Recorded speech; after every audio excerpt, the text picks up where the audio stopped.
हमारे पास जो आंसर आया है इसका,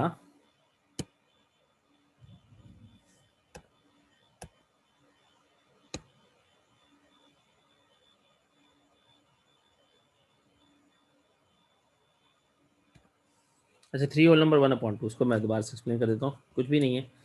देखो बेटा, ये मैथमेटिक्स में आप लोग पढ़ते रहे हो कि हमारे पास इस तरह के क्वेश्चन आते थे कि हम सॉल्व करते थे। उसमें करना ही होता था कि हम इस वाले नंबर को इस रिमाइंडर नंबर से मल्टीप्लाई करते हैं और ऊपर जो आंसर आएगा उसको ऊपर वाले नंबर में प्लस कर देते हैं। तो 2 3 ज़ा 6, ठीक है, 6 + 1 7, तो ये बन गया 7/2।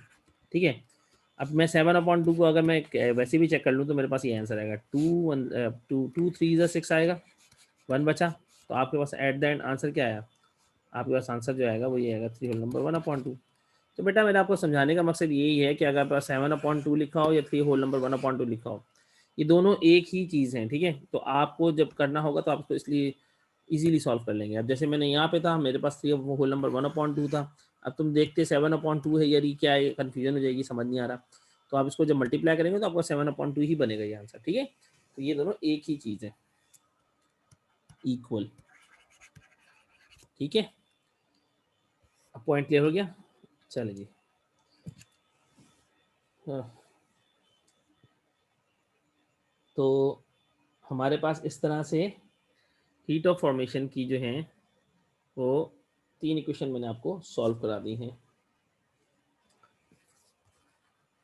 एक पास पेपर से भी देख लेते हैं।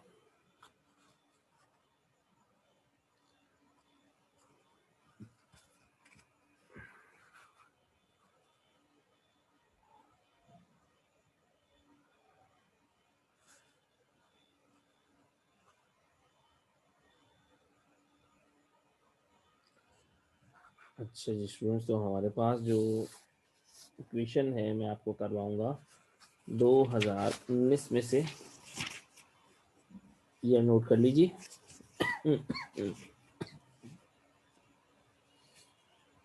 तो जनाब इक्वेशन जो है, अब अगर इक्वेशन बीच में रह जाती है तो ये आप लोगों का काम है इसको पूरा करना। 2019, ठीक है, और ये क्वेश्चन नंबर जो है आपका 9 है।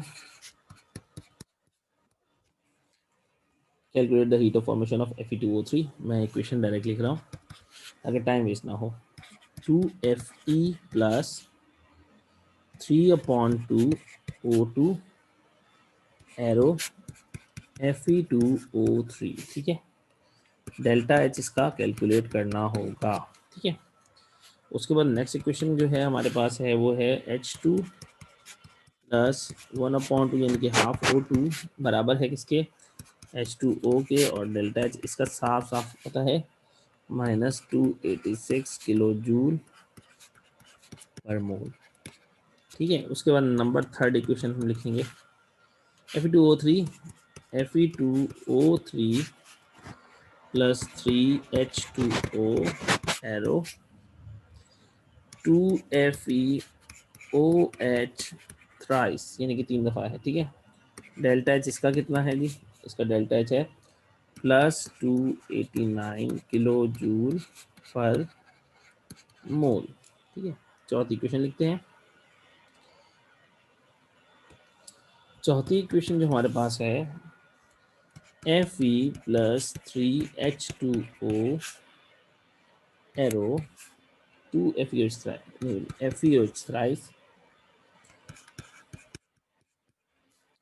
और है 3/2H2, 3/2H2। इसका डेल्टा एच कितना है, तो जनाब इसका डेल्टा एच जो आपके पास आया वो है +161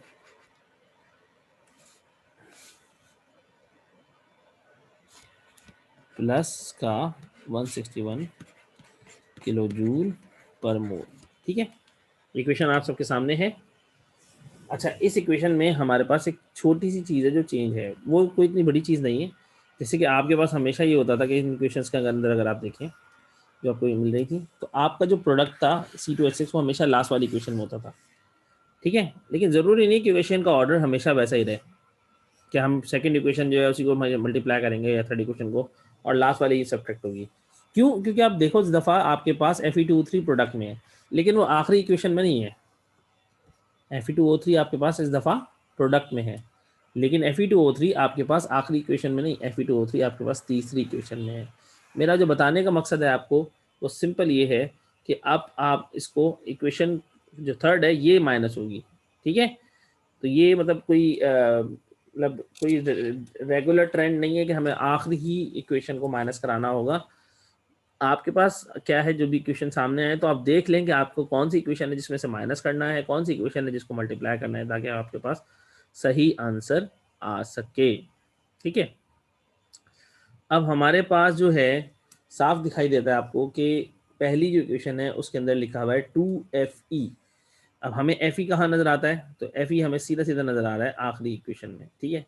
तो आखिरी इक्वेशन में आपके पास जो Fe है यानी कि वो 2 से मल्टीप्लाई हो जाएगा, तो इस तरह आपके पास 2Fe हो जाएगा, ठीक है। और इसी तरह सेकंड इक्वेशन जो है उसके अंदर आपके पास ऑक्सीजन है, कितना, 1/2। देखो सीधी सी बात है, अगर मैं 1/2 यानी हाफ को मल्टीप्लाई करूं 3 से, ठीक है, क्या करूं मैं, अगर मैं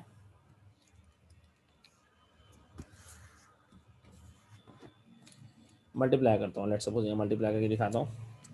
अगर मैं 3 को मल्टीप्लाई करूँ हाफ से, तो ये 3 1 से मल्टीप्लाई होकर क्या हो जाएगा, 3/2, ठीक है। तो हमें अगर 3/2 चाहिए, तो 3/2 O2 चाहिए, तो 3/2 O2 चाहिए के लिए हमें क्या करना होगा, हमें इस इक्वेशन को 3 से मल्टीप्लाई करना होगा, ताकि हमारे पास 3/2 ऑक्सीजन आ जाए। समझ में आ गया सबको।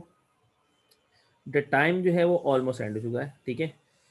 अब मैं ये कहूँगा कि आप लोग जो है फर्दर इस इक्वेशन को सॉल्व करें, ठीक है। और इसको सॉल्व करने के बाद मुझसे इसका आंसर कल शेयर करें, मतलब कल नहीं तो नेक्स्ट वीक में शेयर करें आप मुझसे इंशाल्लाह, ठीक है। इसके अलावा हम पास पेपर के, अब नेक्स्ट जुमेरात को जो हमारी क्लास होगी मैं उसमें आपको और इक्वेशन सॉल्व कराऊंगा, और फिर इंशाल्लाह कोशिश करके फ्राइडे को हम छठा चैप्टर 6 चैप्टर शुरू कर देंगे।